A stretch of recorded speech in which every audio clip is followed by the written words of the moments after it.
coming in today to chat with you as I'm down in Florida actually visiting my son.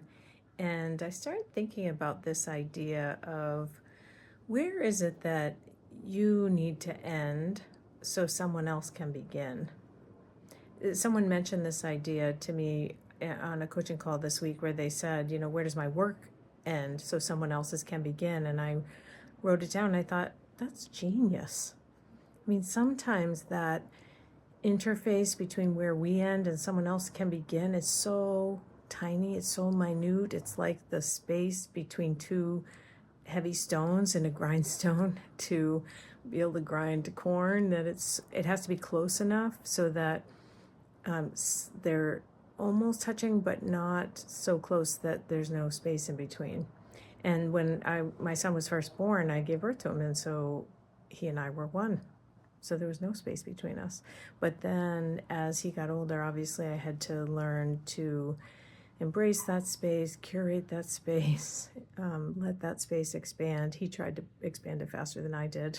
But now that he's 28 and living on his own and building his own relationships, I'm realizing that space between us is quite vast. We'll always be connected, but that space needs to be nice and roomy so that he has room to grow and become who he is.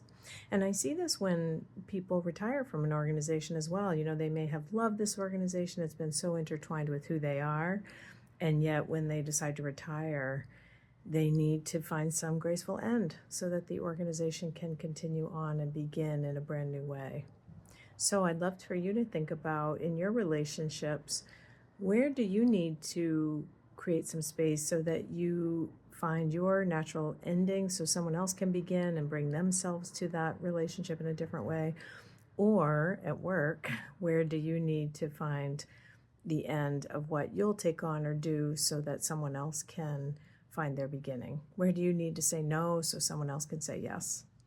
And I hope that today, as you start to think about and explore that space between where you end and someone else can begin, or where someone else ends so you can begin, that you find some really delicious room for growth and expansion for yourself and for that other person.